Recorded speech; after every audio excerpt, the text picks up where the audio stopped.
Once upon a time there was a man who had 2 sons, and the younger of them they called Dummling, because he never said very much, and they thought he was a fool. Well, he was sitting by the fire one night when his father said to the older boy, "Go across the churchyard to the sexton and borrow a spade from him." And the older boy said, "I don't want to go through the churchyard at this hour of the night. It makes me shiver." And Dummling looked up from where he was sitting and he said, "Shiver? How do you shiver?" And his brother said, "Oh, you fool, I knew you were a fool. Anybody knows how to shiver." "I don't." "Well, when you learn how to be afraid, you'll learn how to shiver." And Dummling said, "Afraid? What's afraid?" Well, just at that moment, the sexton came in, and he heard what the boy had said, and he said to the father, "You let him come live with me for a while. I'll teach him how to shiver. He can dig a grave for me." So Dummling went off, and he lived with the sexton, and he helped him. And every day he'd say to the sexton, "When are you going to teach me how to shiver?" And the sexton got sick and tired of it, so he said to his wife, "I'll teach him how to shiver. Tonight you send him up to the bell tower in the middle of the night, and I'll be up there with a sheet draped over myself. I'll teach him how to shiver." So when he was sent, Dummling went up to the bell tower, and as he was coming down, he saw this figure draped in white, and he stopped and said, "Who are you?" And of course the sexton didn't answer him because Dummling would recognize his voice, so he said nothing. And Dummling said, "You tell me who you are." And he got no answer. "Then I'll give you one more chance. I'm sure you don't belong here. Who are you?" And he got no answer, so Dummling just pushed him down the stairs and went on off home to bed. And in the morning, the sexton's wife came running into him, and she said, "Where's my husband?" And he said, "I don't know." "Well, didn't you see anything in the bell tower last night?" "Oh, I saw an old ghost or something, but he wouldn't talk to me, so I threw him down the stairs." Well, she went running over to the bell tower, and there was the sexton sitting at the bottom of the stairs. He'd hurt his foot falling, and he was very angry. And he said to Dummling, "You go home to your father and tell him you're hopeless. Tell him I can teach you nothing." So Dummling went home, and his father was very much disappointed when the boy said, "Oh, the sexton says he can't teach me anything." So he said, "Well, Dummling, what is it you want to do in the world?" The boy said, "I want to learn how to shiver." So the father said, "Well, I don't know what I'm going to do with you at all. I'll give you your share of my fortune now, and you can take it out into the world and do whatever it is you want to do." So he gave the boy a wee bag of money, and Dummling started out. Well, he was walking along the road, and a man came along driving a wagon. He saw the boy walking, and he said, "Where are you going so early in the morning?" And Dummling looked up at him, and he said, "I'm going out in the world, and I'm going to learn how to shiver." "Don't you know how to shiver?" "No. How do you shiver?"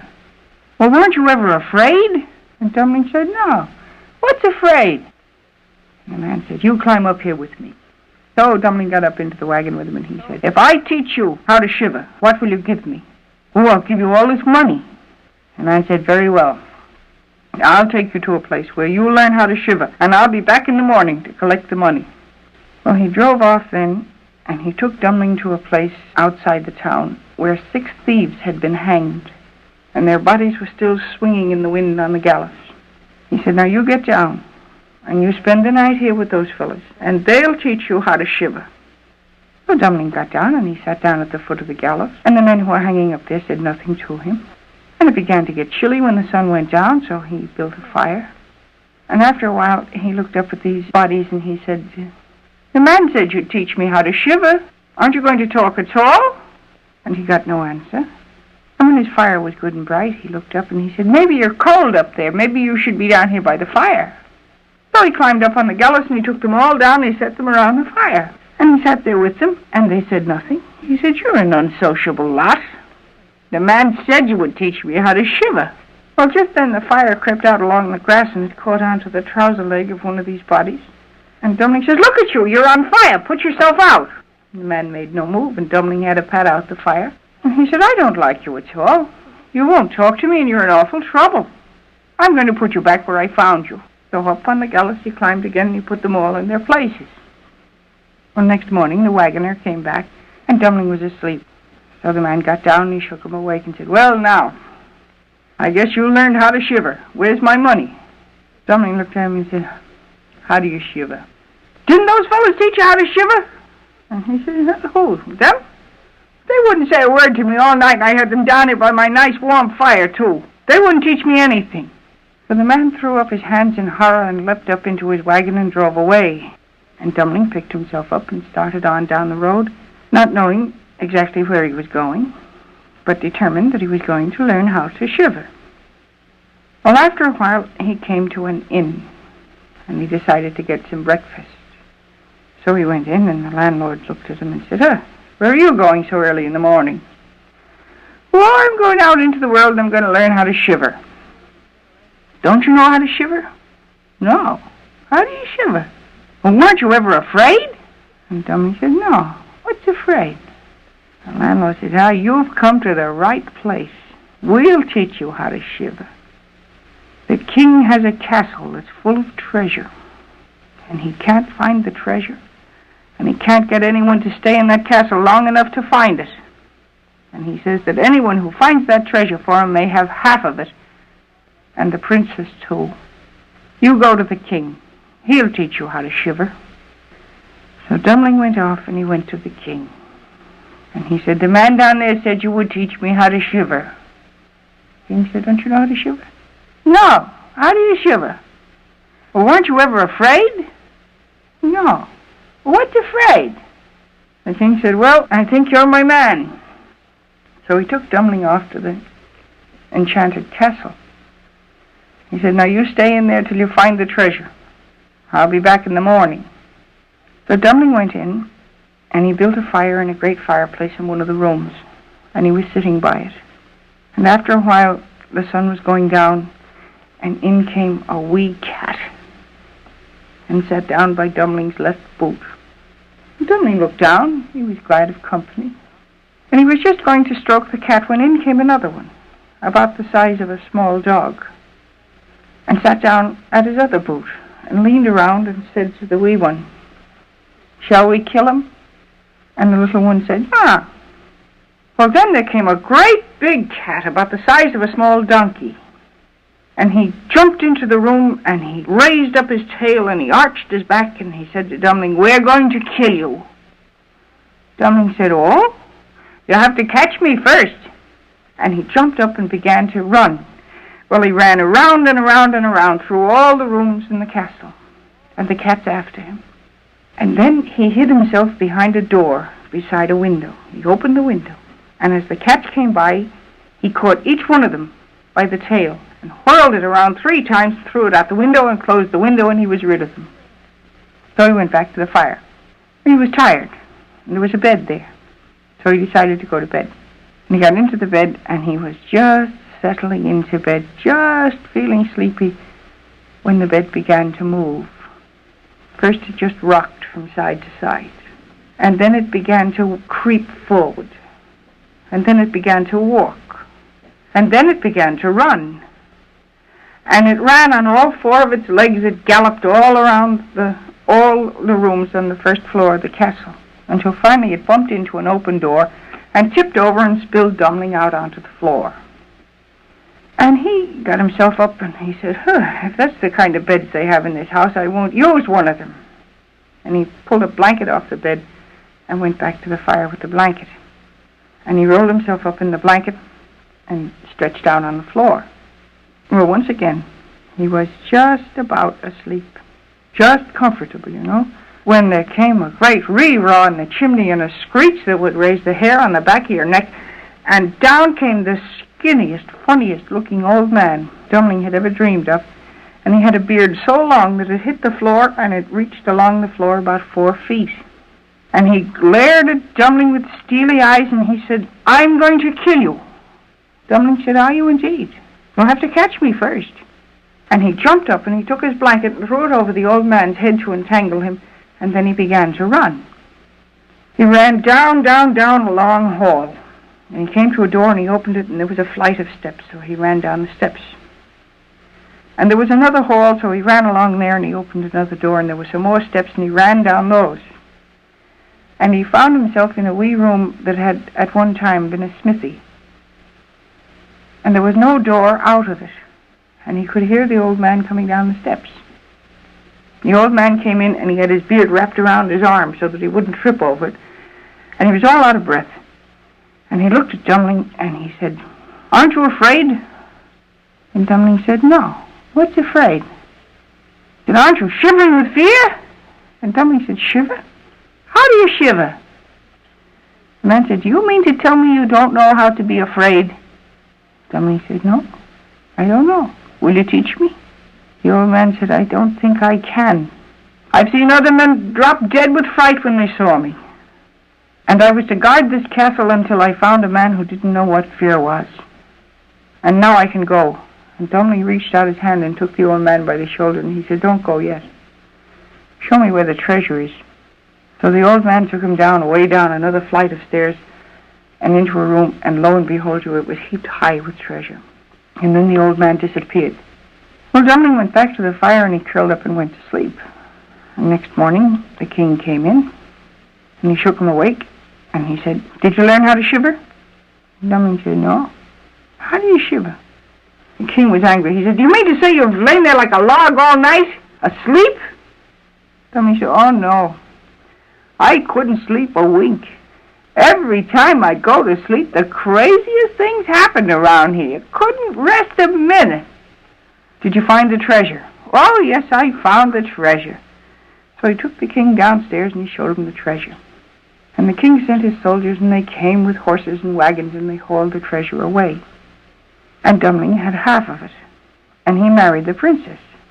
And you'd think that he'd be happy. But not Dumpling. Every day, "I want to learn how to shiver." "How do you shiver? When am I going to learn how to shiver?" And his wife was good and sick and tired of it. So one day in the winter, she said to her maid, "We'll teach him how to shiver." So that night after Dumpling was in bed, she and the maid went down to the garden, where there was a pool full of goldfish, and it was frozen over, it was so cold. And they broke the ice, and they dipped up a bucket full of this freezing cold water full of goldfish. And they went up to Dumpling's room, and they stripped the covers off him, and they threw this icy water all over him. And the fish got inside of his nightshirt, and they were flipping up and down on his skin, and he jumped out of the bed, and he was shivering and screaming, "What are you doing to me? What is this? What is this?" And his wife said, "Every day you're yelling all day that you want to learn how to shiver, and now you're shivering and you're not happy." And he says, "Is this shivering? Is this shivering?" And she assured him that was shivering. So then he was happy. Then they got him into some dry clothes and a dry bed. In the morning, he was the happiest man in the kingdom. Well, you know, when the old king died, Dumpling became the king. And he was the best king they ever had because he had learned how to shiver. He was happy about that. But he never did learn how to be afraid.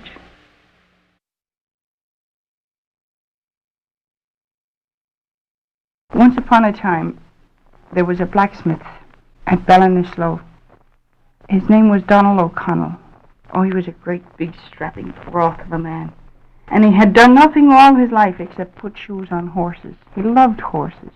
He could tell 15 minutes before a horse appeared that there was one on the way. Well, one day, he was in the forge, and he knew a horse was coming. And after a while, he looked up, and there at the door of the forge was a great big black horse. And he heard a voice say to him, "Donald, will you do me a favor?" And he looked around, he could see no one. And he said, "I'll do you a favor, but where are you?" And then, looking down at him between the two ears of the horse, he saw a wee red man who said, "Donald, will you lend me your forge? I want to put shoes on my horse." And Donald was a good-natured man. He said, "Oh, all right, come on down." And the wee red man came down. He took the horse by the halter, and he backed him into the forge, and he backed him right up to the fire. And he looked up at Donald and said, "Will you get me a carving knife?" Well, now, Donald had been shoeing horses all his life, and he'd never used a carving knife. But I told you he was a good-natured man, and he went out to the kitchen, and he got one. And he brought it in and gave it to the wee red man, who took it. And he went over to the stone windowsill, and he sharpened the knife, and he sharpened it, and he sharpened it, and he tried it on his hand. And when it was good and sharp, he went over to the horse, and he whacked the four legs off him. And he gathered them up. He opened the fire, and he put the four legs in. He closed the fire, and he said, "Donald, will you blow the bellows?" Because he couldn't reach it. And Donald began to pull on the bellows strap until the flames were leaping about a half a hand high. And the wee red man looked up and said, "They ought to be done now." And Donald didn't know what was happening at all. He said, "Oh, indeed, they ought to be done." So he stopped the billows, and the flames died down, and they opened the fire, and there were the 4 legs with 4 new shoes on them. And the wee red man took them out, and he put them under the horse's body, and the horse stood up, and he was as good as ever he was. He was better. He had 4 new shoes on him now. And he got up on his back, and he said, "Good luck to you, Donald." And away he went. And Donald stood there in the door of the forge looking after him, thinking, "Look at that now. All my life I have been working like a slave to put shoes on horses. And look at that fella. He did it in a couple of minutes." And while he was thinking this, up came another horse, a white one this time. And on his back was the King of Ireland himself. And he said, "Donald, I have to go over the hill here to see some of my soldiers. And while I'm gone, will you please put new shoes on my horse?" And Donald said, "Oh, indeed, I'd be glad to." So the king got down and went away with himself. And Donald looked at the horse and he said, now I wonder, would I try this new system?" So he took the horse into the forge and he backed him up to the fire. And he did everything the wee red man had done. He picked up the carving knife and he took it over to the stone windowsill and he sharpened it. Oh, he sharpened it and sharpened it. He tried it on his hand. And when it was good and sharp, he came over and he whacked the legs off the horse and he opened the fire and he put the legs in. He closed the fire. And he said, "Donald, will you blow the bellows?" And he began to blow the bellows until the flames were leaping a half a hand high. And then he said, "They ought to be done now." And he answered himself, "Oh, indeed, they ought to be done." And he opened the fire and there was nothing there.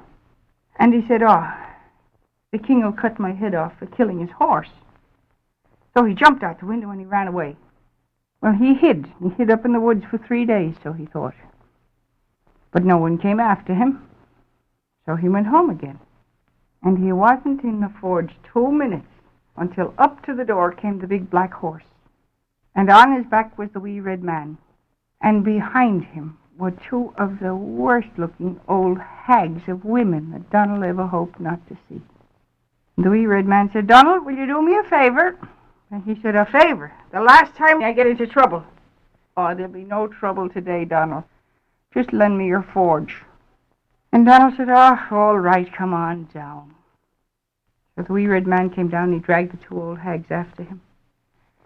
And he dragged them into the forge and he said, "Donald, will you get me a carving knife?" And Donald said, "Yeah, you and your carving knives." But he got him one. And the wee red man took it and he went over to the stone windowsill and he sharpened the knife and he sharpened it and he sharpened it. And he pulled a hair out of his beard to try it. And when it was good and sharp, he went over to the 2 old hags and he whacked the heads off them. And he opened the fire and he put the 2 heads in. And he closed the fire. And he said, "Donald, will you blow the bellows?" And Donald began to blow the bellows. And he blew it until the flames were leaping a hand high. And the wee red man said, "They ought to be done now." And Donald said, "Ah, indeed, they ought to be done." And they stopped the flames and they opened the fire. And there were 2 of the most beautiful heads you'd ever want to see. And the wee red man took them and he put them on the 2 bodies and the 2 women stood up. And there they were, young and lovely princesses. So the wee red man put them up on the horse and he got up after them and he said, "Good luck to you, Donald," and away with him. And Donald stood there looking after him. Look at that now. There's that wife of mine. She's not as good looking as she was when I married her. And as for that mother of hers, she's the worst old crone in the west of Ireland. I wonder now, could I improve their looks and their dispositions a little bit? So he went out to the kitchen, and lo and behold you, there was his wife and there was her mother sitting on either side of the fireplace, fighting like a couple of cats. So Donald took them into the forge. And he did everything the wee red man had done. He picked up the carving knife and he went over to the stone windowsill and he sharpened it. And he sharpened it and sharpened it and sharpened it. And he pulled a hair out of his beard to try it. And when it was good and sharp, he went over to the 2 women and he whacked the heads off them and he opened the fire and he put the 2 heads in. And he closed the fire. And he said, "Donald, will you blow the bellows?" And he began to blow the bellows until the flames were leaping a hand high. And then he said, "They ought to be done now." And he answered himself, "Oh, indeed, they ought to be done." And he opened the fire, and there was nothing there.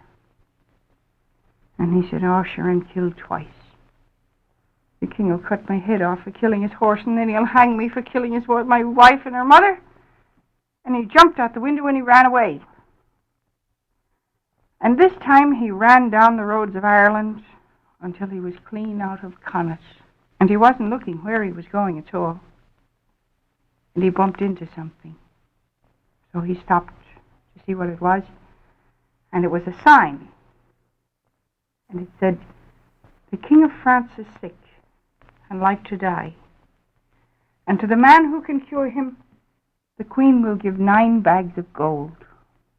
Well, as he was reading it, he heard a voice say, "Ah, Donald, there's your chance to make your fortune." And he looked down, and there next to him was the wee red man. And he said, "You go away. Go away from me. Every time you come near me, I get into trouble." The wee red man said, "Oh, there'll be no trouble today, Donald. Sure, I only want to make your fortune. Come on, take my hand." And Donald took him by the hand, and up they went into the air, and they flew so fast that they got ahead of the wind, and the wind couldn't catch them again. And when they came down, they were right outside the King of France's castle. So the wee red man said, "Now you do as I tell you, and your fortune is made. Go into the Queen and tell her you can cure her husband. Tell her you want a big pot of boiling water and a pot stick to stir it with. You want to be alone with the sick king. And I'll come in through the window and I'll show you what to do." And as Donald was going away, he said, "Ah, yes, Donald, don't forget, I'll need a carving knife." And Donald said, "Yeah, you and your carving knives." But he went into the Queen. And she, poor woman, was at her wit's end with a sick husband in the house that no one could cure. And she didn't know what to do at all. She was ready to try anything. So she said to the servants, "You do what this man tells you now." And he told them to bring him a big pot of boiling water and a pot stick to stir it with and a carving knife. And he said, "I like to work alone." So up to the king's room they came with these things. And they left him there. And no sooner was the door shut than in through the window came the wee red man. Well, he picked up the carving knife. And he took it over to the stone windowsill. They had them in France too. And he sharpened it. And he sharpened it. And he sharpened it until it was like a razor. And then he went over to the poor sick king lying stretched out in the bed. You'd think he was dead already to look at him. And he whacked the head off him and he dropped it into the pot and he began to stir it. And he stirred and stirred and stirred until the head disappeared. And then he began to stir counterclockwise. And the head came back. So he lifted it out and he clapped it on the king's body and the king sat up and he was all cured. Well, the Queen was delighted. She rushed off and she got the 9 bags of gold for Donald and he took them and he was going down the road.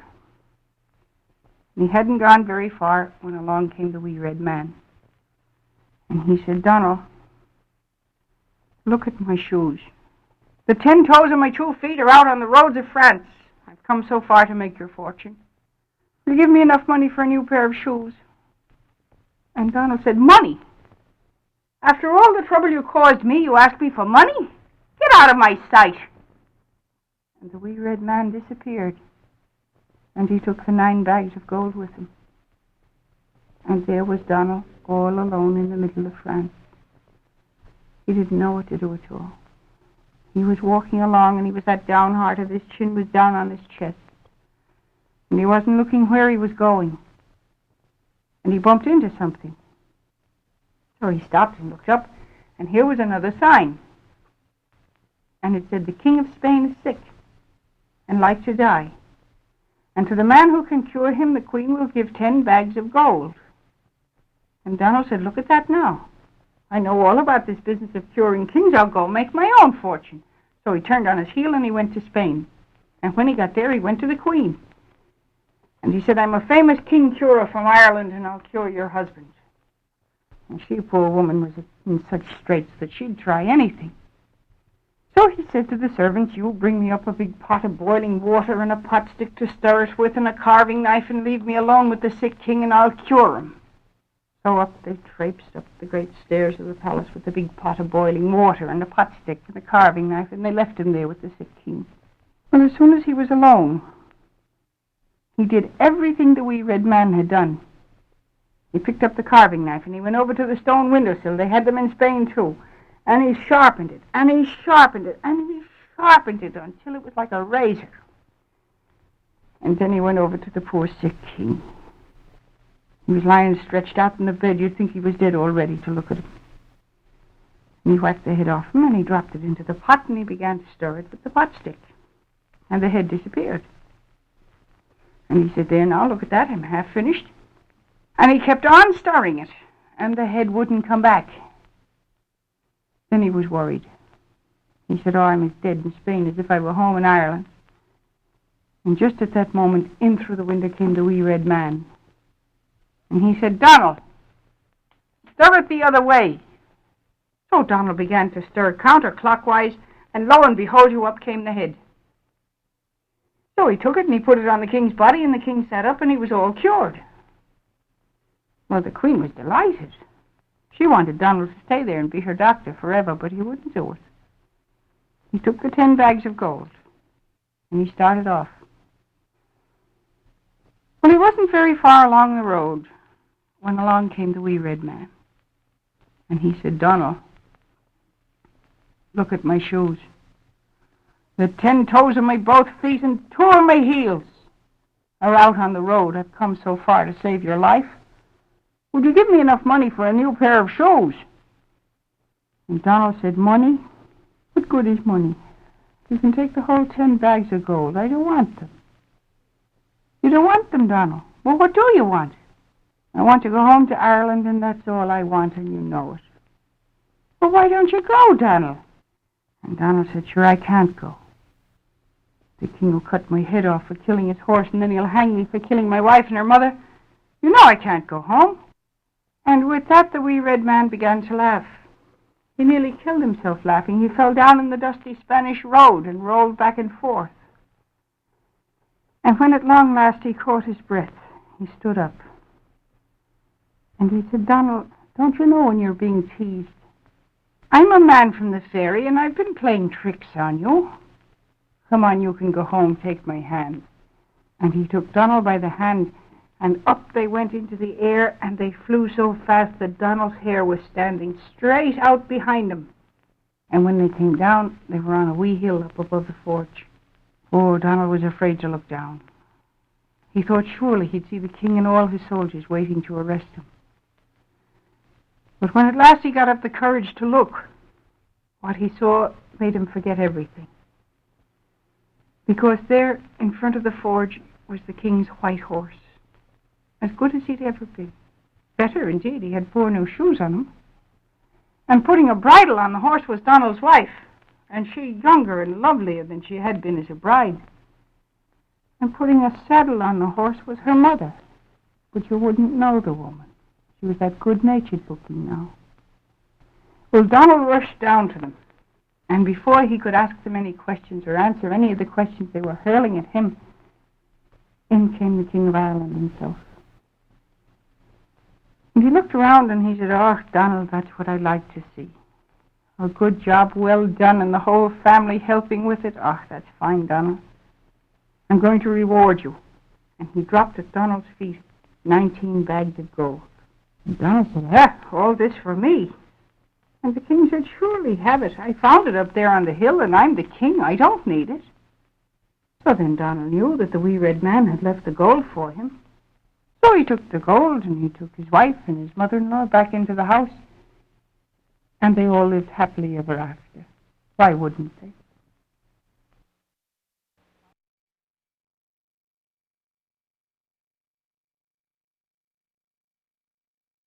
Once upon a time, there were 5 Chinese brothers who all looked exactly alike. No one could tell the difference, except their mother. But they weren't exactly alike. Each one of them had something different about him. There was one brother who could swallow the sea and hold it for a while. And the second brother had a neck like iron. And the third brother could stretch his legs. He could pull them out and out and out as far as he wanted to. And the fourth brother just loved to sit in the fire. And the fifth brother could hold his breath indefinitely. Well, this is the way they made their living. The one who could swallow the sea would go down to the beach and swallow the sea. And then he'd pick up all the fish that were left stranded. And he'd put them to one side and let the sea go back. Then he'd take the fish to market and sell them. Well, one day he was going fishing, and a wee boy came up to him and said, "Mister, will you take me fishing?" And he said, "I can't. It would be dangerous." "Oh, it wouldn't be dangerous, mister. I've been fishing lots of times. I know how to fish." "Ah, but it would be dangerous, because when I get down to the seashore, I wouldn't be able to talk to you. And when it's time for you to come in, I couldn't call you. I could only beckon to you with my hand." And the boy said, "Well, I'd come in when you beckoned to me." And he begged and he pleaded so much that the fisherman took him along. And down they went to the beach. And the fisherman swallowed the sea and picked up his fish.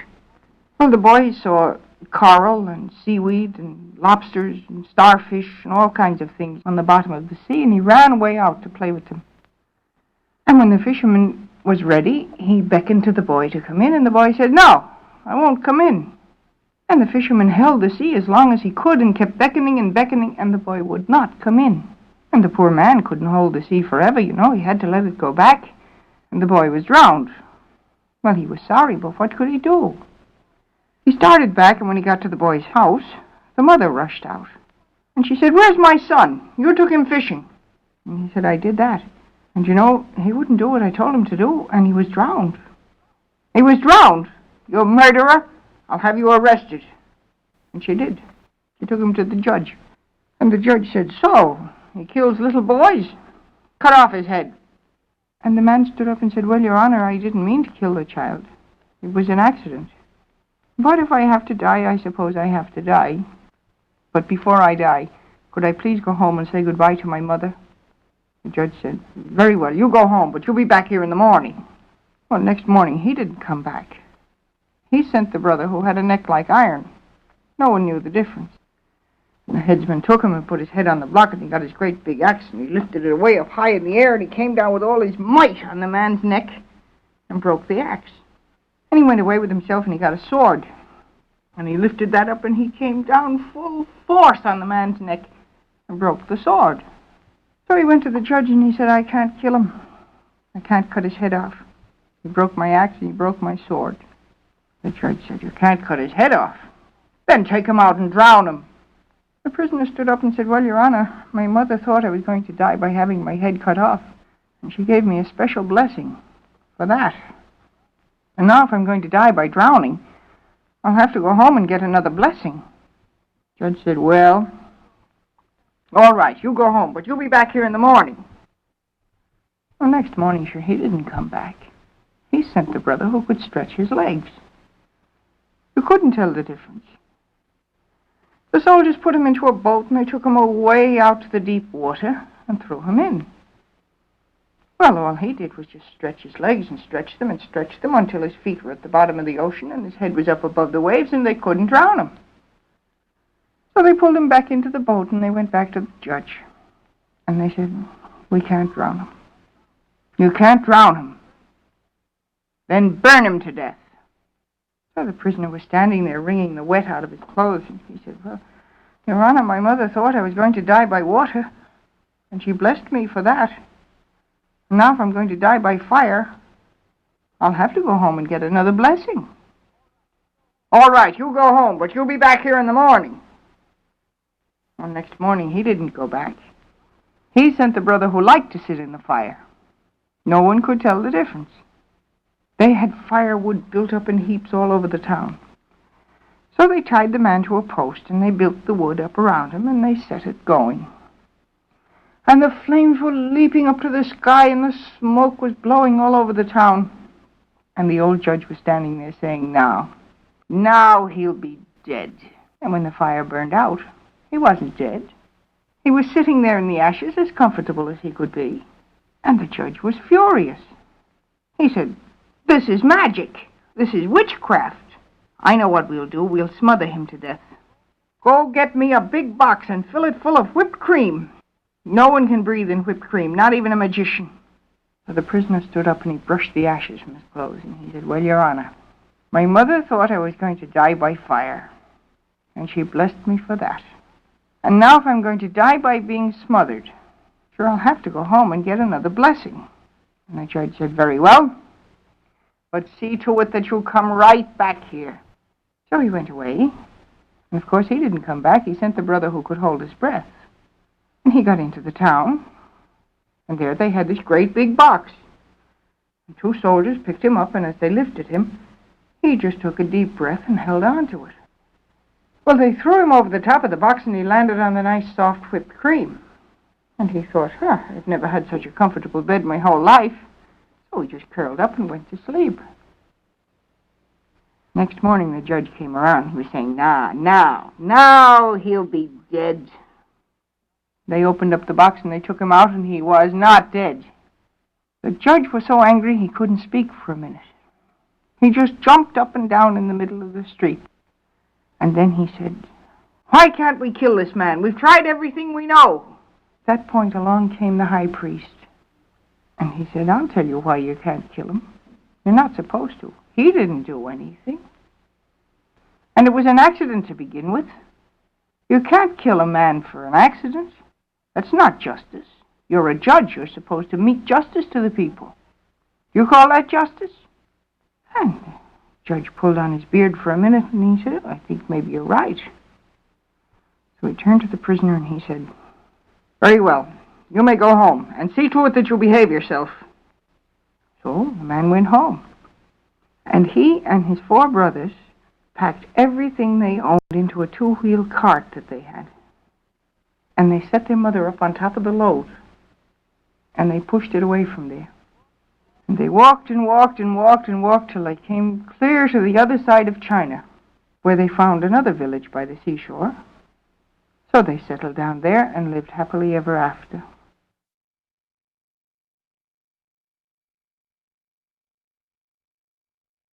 Once the Hoja was to preach a sermon at the mosque on 3 successive Fridays.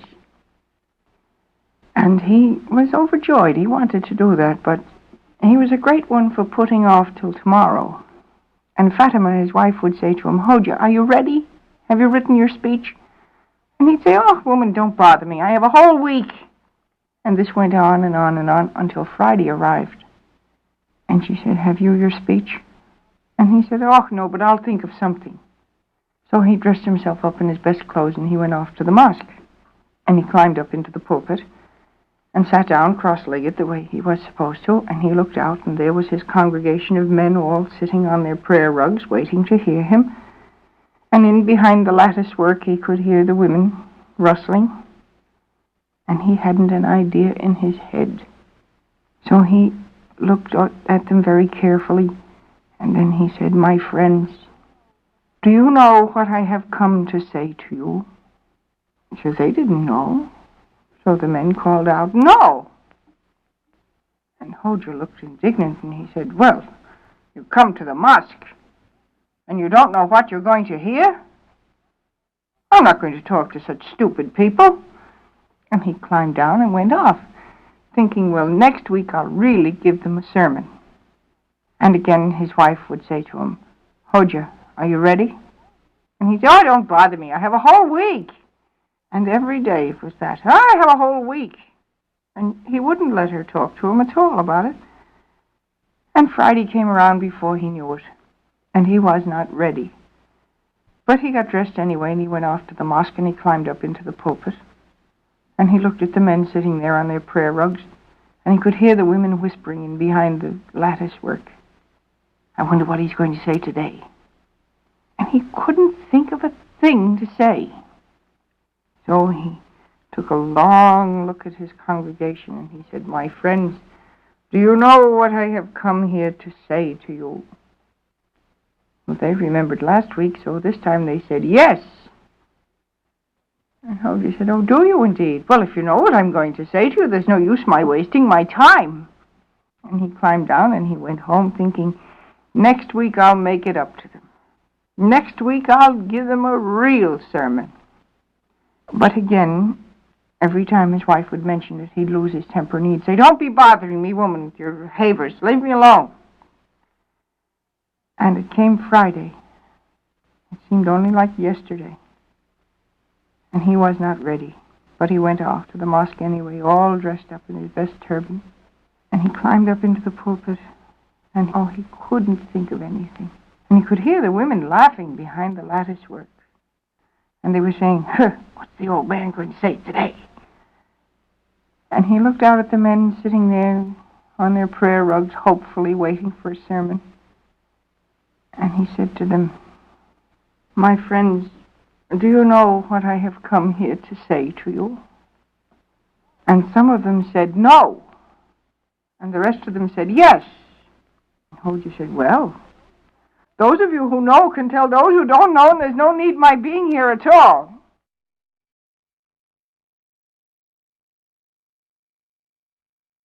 Once upon a time, there was a soldier coming home from the wars. He'd been gone for 5 years, and he had nothing in his pocket but 2 coppers. But he had a rich brother, and he thought, I'll go to my rich brother's house. So he went there, and he knocked on the door. And the rich brother, who was a very stingy man, opened up the door, and he saw his brother, and he said, you back here? You're like a bad penny. You always come back. What do you want now? Well, it was a fine welcome after 5 years away. And the soldier said, I'd like my supper and a place for the night. I'll be gone again in the morning. His brother said, very well, if that's all you want, come on in. So the soldier went in. And he was cold, He went over to the fire. And he sat down to warm himself, and he didn't look where he was sitting at all, and he landed right in a basket of baby ducks. And it startled him so that he jumped up, and he kicked over a great can of ale that was warming by the fire. And the ale went all over the kitchen floor and all over the fire. Oh, his brother was wild. He said, there you are. Every place you go, there's trouble. Trouble is always with you. Now get out of my sight and don't ever let me see you again. Well, the soldier realized there was no welcome for him there at all, and he started out. And you can imagine that he wasn't feeling very cheerful. So to pick up his spirits a bit, he began to sing. And he suddenly heard someone singing with him. And he said, who's that? And a voice answered, oh, I'm Trouble. Didn't you hear your brother say, I'm always with you? I'm always with you. The soldier said, well, go away. I don't want you. Oh, I'm not going away. I like you. I'm going to stay with you. The soldier said, that isn't fair. A man ought to be able to choose his companions on the road. I'm going to the king. So off he went to the king. And he said, Your Majesty, I have trouble with me always, and will you please tell me how I'm to get rid of him? And the king scratched his head and said, sure, I don't know. I never had such a difficult question asked me. I'll have to send for my wise men. So the wise men came in looking very wise, and they sat down around a table. And Trouble sat down with them, but they didn't see him. The king said, here's a young man who has trouble and wants to get rid of it, and you tell him how. Well, Trouble got them to arguing and fighting with each other until they were screaming at the top of their lungs, and you couldn't hear yourself think in the room. Well, the princess was passing by, and she heard all the noise. So she came in, and she said to her father, whatever's the matter in here? And he said, well, miss, since you're so impertinent as to ask, I'll tell you. My wise men are considering how this young man will get rid of his trouble. And the princess began to laugh, and she said, well, isn't that silly? Doesn't take wise men to know that if he has trouble, let him get married, he'll be rid of it. Well, the king didn't like her speaking up so pertly. And he said, all right, since you know so much, you can marry him yourself. And he sent for a preacher, and lo and behold you, he married them right there. And as soon as they were married, he put them into a great big chest and set them afloat in the sea. And Trouble went with them. Well, the chest floated on and on and on. And it came to land at long last at a place where 3 giants lived. And the 3 giants looked down the hill from their house, and they saw this chest. And they ran down to get it. And 2 of them hoisted it up onto the back of the 3rd one, and up they went back to the house. And they put the chest down on the kitchen floor. Well, the poor soldier was wet and cold, and he couldn't help it. He sneezed. And as soon as he did that, the 3 giants rushed over, and they ripped open the chest, and they saw the soldier, and they saw the princess. But they didn't see Trouble. They took the soldier out and they tied him up and put him over in the corner and said, now he'll be a fine dinner for us for tomorrow. And they lifted the princess out very delicately and they set her down by the fire. One of them said, that's fine. Just what I need, a beautiful wife. And the second one said, what do you mean you need her? I need her. I saw the chest first. And the third one said, are you too crazy? I carried it up the hill. She's mine. That was Trouble. Well, Trouble got those giants to fighting with each other so hard that they all killed one another. And when they were dead, he went over to the soldier and he said, there, I did that. Didn't I tell you I was your friend? Come on, I'll show you where they keep their treasure. So the princess cut her husband free, and he went off, and Trouble led him out to a great big cave. Well, now the mouth of the cave was stopped with a tremendous stone. And the soldier rolled it back, and he looked in, and lo and behold you, the cave was just heaped high with bags of gold and silver. So he began to carry them out. And as he did, he made a plan. He left one bag away back in the back of the cave. And he came out and he said, my back's broken. Trouble, you say you're my friend. Will you go in and get that last bag for me? And Trouble said, sure, I'm your friend. I'll get it for you. And he went into the cave, and the minute he was in there, the soldier rolled back the stone, and there was Trouble, caught in the cave, bottled up, and he couldn't get out. So the soldier took his treasure and his princess, and he bought a ship, and he went back to her father's kingdom.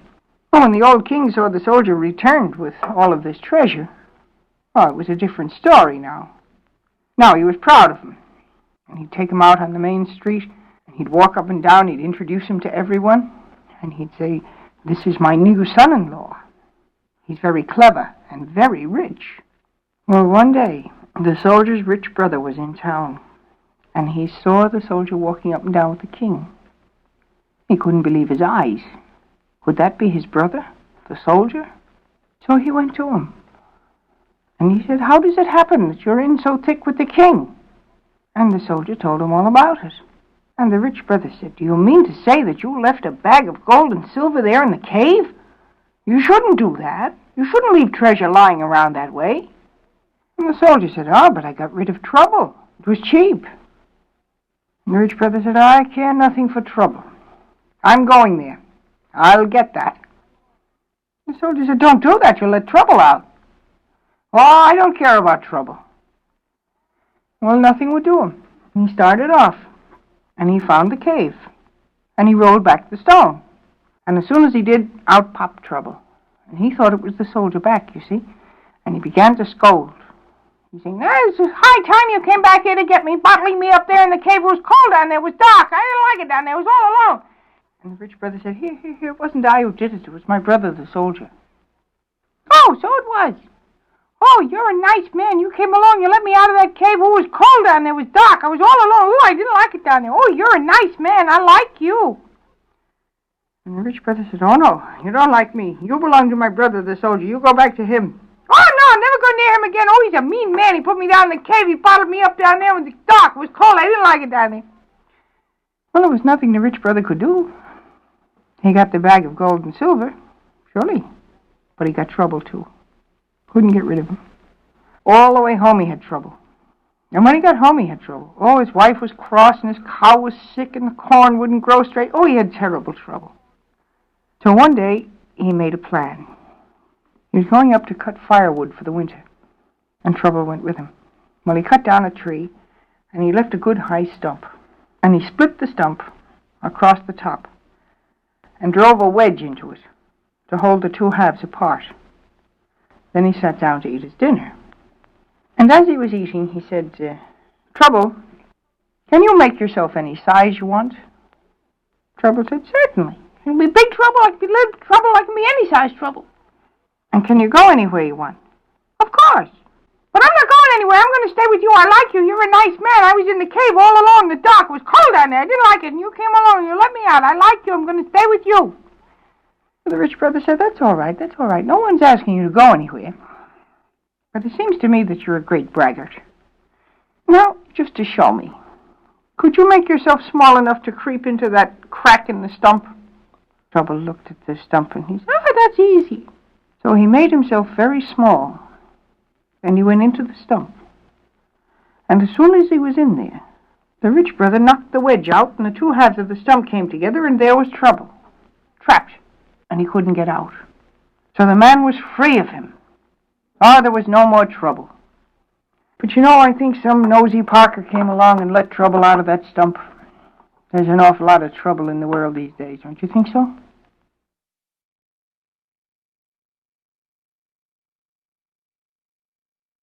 Once upon a time, there was a man in Ireland who had a son who would do nothing but steal things. His name was Jack, and he had the lightest fingers in Connacht.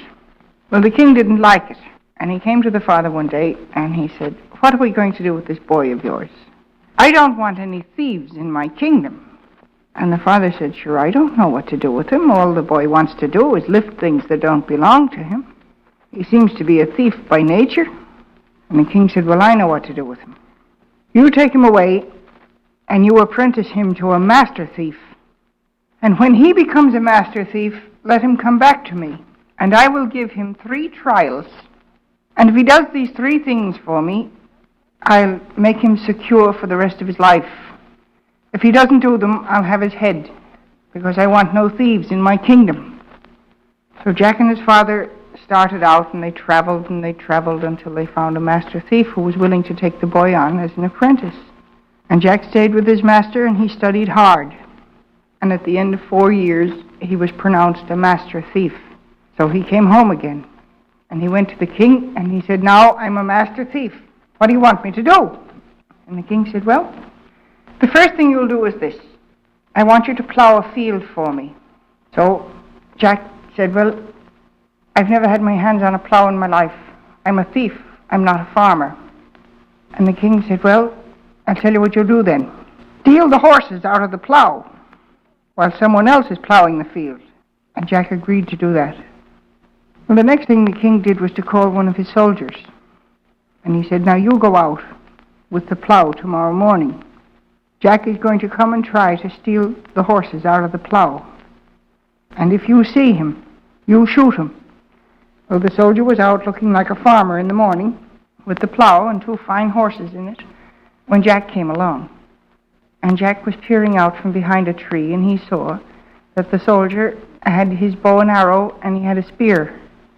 And he thought, that's a fine farmer, that fellow, armed in the field. So he slipped around the edge of the field to where there was a wee copse of trees, and he set fire to the trees. And when the soldier saw the fire, he left the plow and went over to put it out. And as soon as he left the plow, Jack nipped around, took the horses out of the plow, and rode one of them home and led the other back to the king. And he said to the king, that was too simple. What would you have me do now? And the king said, "Well, tonight I want you to steal the sheet off my bed after I've retired." So Jack went away, and he agreed to come back that night. And that night, after the king and queen were in bed, Jack stood under their window, 3 stories down, mind you, in the courtyard. And he raised such a ree-raw hullabaloo that the king got up out of his bed to look out the window to see what was the trouble. And as his head came out the window, Jack threw himself down on the ground as though he were dead. And the king turned to his wife and he said, "Something's happened to Jack. He looks dead. I'll have to go down and investigate." So he went out the door, and he had to go down 3 flights of stairs and around the castle. Well, Jack just climbed up a vine that was growing up the side of the castle, put his head in at the window, and he said to the queen, "We'll need a sheet." Well, she thought they needed a sheet to wrap the body in, so she took the sheet off the king's bed and gave it to Jack, and he slid down the vine and got down there just as the king was coming around the corner of the castle. And Jack said to him, "Here's your sheet." And the king said, "How did you get it?" "I got it off your bed." And the king wouldn't believe him. He said, "Come with me now, we'll look into this." So away they went, up around the castle, into the place, and up the 3 flights of stairs, and they got up there, and there the sheet was off the king's bed. And the king said, "Well, it beats me how you did that, but you did it." And Jack said, "Well, that's 2 of them I did. Now, what's the 3rd one?" And the king said, "Come in to me in the morning, and I'll tell you." So the next morning, Jack came into the king, and he said, "What would you have me do now?" And the king had been thinking about it. And he said, "Well, now I'll tell you, Jack. I wear a particular kind of shirt. It has something on it that no one else's shirt would have, so that I'd know it anywhere. And I want you to steal the shirt off my back, and me to be wearing it, and my coat too. And Jack said, oh, that'll take a little planning. So he went away. Now he went to the tailor who made the king's shirts. And he said, would you tell me, what is so particular about the shirts that the king wears? And the tailor said, there's nothing very special about them. They're just like anybody else's shirt, except inside of the chest, I embroider his name. And Jack said, well, sit you down now and make me a shirt just like the king's, only instead of embroidering his name in the chest of it, you put in what I'll tell you to put. How long will it take you? And the tailor said, oh, it'll take a couple of days. So Jack agreed to come back. Then he told the king, it'll take a couple of days to make this plan. But 3 days from now, I will come to you. And the king agreed to that. Well, when Jack got the shirt from the tailor, he put it under his coat, and he went to the king. And the king was sitting on his great throne in a big room surrounded with his soldiers. And when he saw Jack come in at the door, he said to the soldiers, watch this fellow now. You'll watch him. And Jack came up to the king and he said, oh, Your Majesty, you're too much for me. I can't do it. And the king turned to his soldiers and said, there now, take him out and kill him.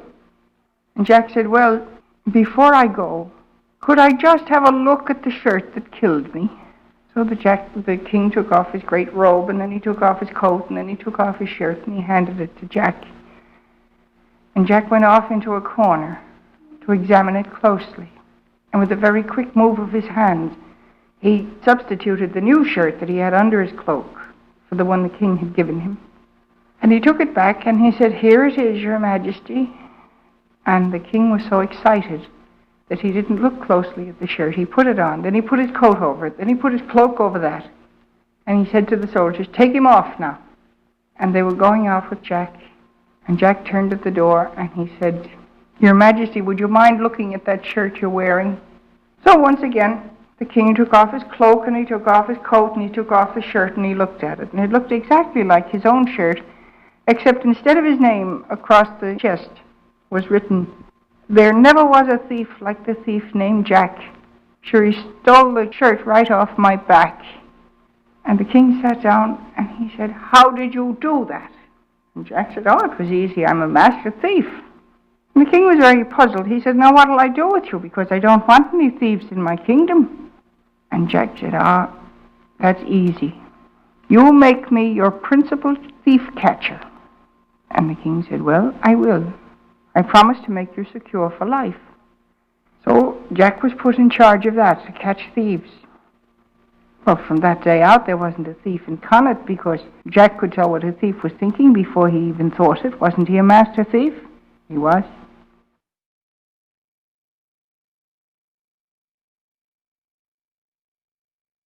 Once upon a time, there was a titty mouse and a tatty mouse who lived together in a little house.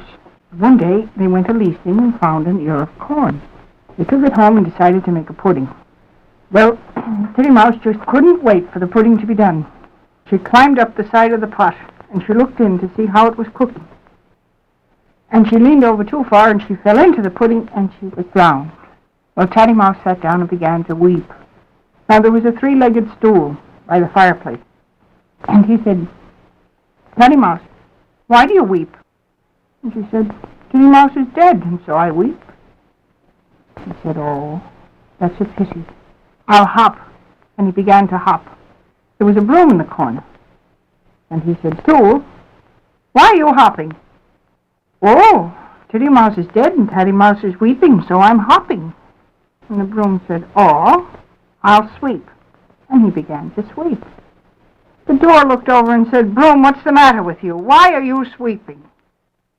He said, oh, Titty Mouse is dead and Tatty Mouse is weeping. The stool is hopping, so I'm sweeping.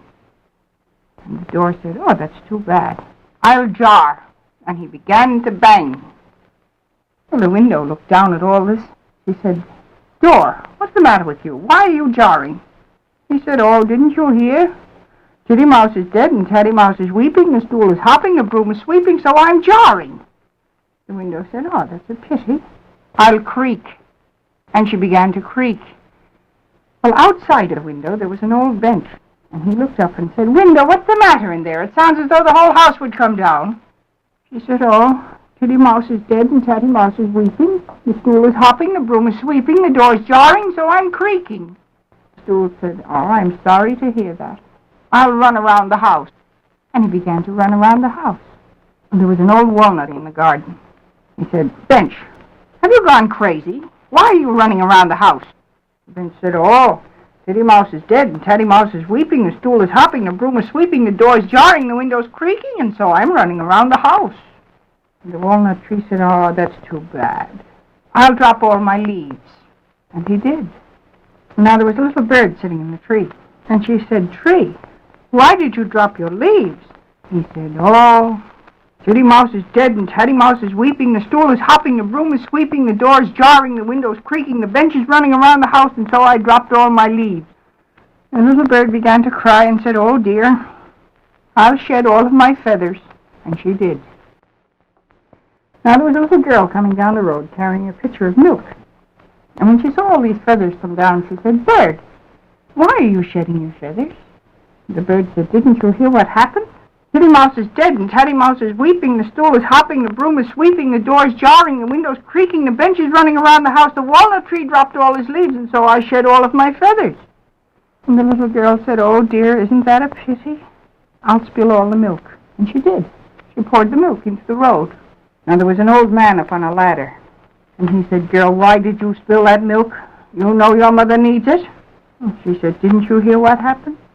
Titty Mouse is dead and Tatty Mouse is weeping, the stool is hopping, the broom is sweeping, the door is jarring, the window is creaking, the bench is running around the house, the walnut tree dropped all his leaves, the little bird shed her feathers, and so I spilled the milk." The old man said, "Oh dear, dear, dear, dear. I'll fall off the ladder and break my neck." And he did. And the ladder fell over against the tree, and the tree fell over against the house and pushed the roof in. And the roof fell in and broke the door, and that went over and snapped the broom. And the walls and the window and everything fell in on top of the three-legged stool. But Tatty Mouse was safe under the three-legged stool. But she had to go find herself a new place to live. So she did.